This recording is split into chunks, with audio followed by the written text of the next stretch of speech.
Hi everyone, it's Lucy from My Crazy Craft Life, and I'm here today with this cute peekaboo card.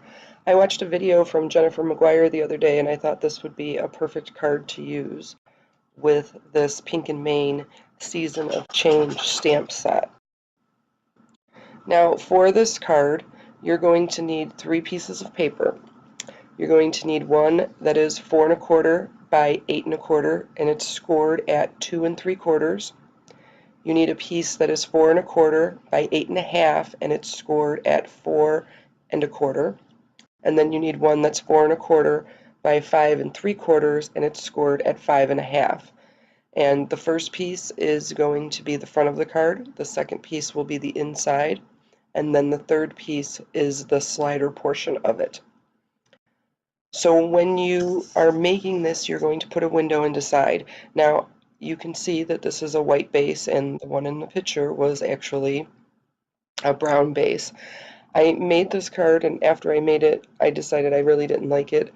The rectangle die that I used was way too big, and so it just left gaps when I was trying to put it in there, and I didn't like how it looked. It just didn't look nice, so I ended up tearing that card apart.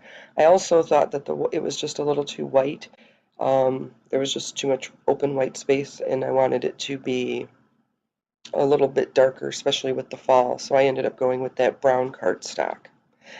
So when you're making this and you're using the die, you want to make sure that, one, you're not using it too large. I end up using a smaller circle die for the card, and that worked out much better. When I went to record the actual brown card being made, I set everything up, I had everything ready, I started making my card, and I forgot to hit record. So that's why I left this one here, just to kind of show you all of the process of it, and then all I did was change the background or the card base of it and use that brown. The other thing on this white one, I thought I used 110 pound, solar white cardstock, and I thought it was a little too thick, especially because you have so many layers. So the brown I used was actually 80 pound, and I thought that worked out a lot better for the card. I stamped the images. These are just too cute from the stamp set. They're just all little critters that are ready for fall with their little scarves on. They're just adorable. And I was coloring them with Copic markers. But when you're using the dies and you're going to do that, you're going to you're going to use the die cut on the right half of the card. And that's going to work out the best for that, because if you use it on the other side, it's not going to work out and it won't slide over properly. So you're going to do it on the right side. You want to make sure you use a die that's small enough. And on the front base of the card, which is the first piece that is 4 1/4 by 8 1/4, you're going to do that on the front right kind of half part of the card.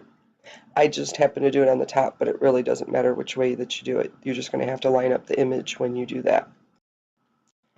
But when you do it, I found the easiest thing was to take the top part of the card base, and then you take that inside panel, which is going to kind of be like a little square. It's 4 1/4 by 4 1/4 square when it's folded, and line that up with the front panel of the card, and then put the die cut on top of it, and you're going to cut through both sides, the front and the back of that little note card that's going to go in there. And you want those windows to line up when everything is glued together and lined up. So you want to make sure that you get those right there. The easiest way for me that I found was to just put the piece of die cut that was out, the actual circle, or those rectangle in this case, on top of it, to make sure that it was in the actual place that I needed it, and then I just popped the die on there.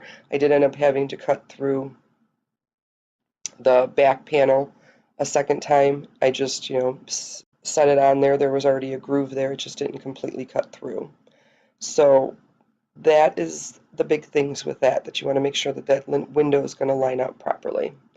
So I colored the images with Copics here. I didn't do anything crazy or special with them.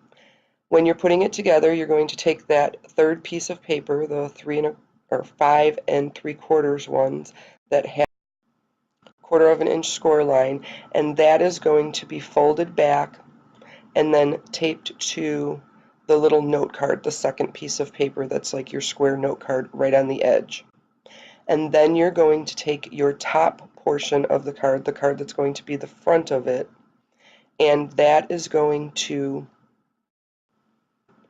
glue on to the front panel and that square piece. And you're going to want to make sure that you line them up really well so that those windows line up perfectly.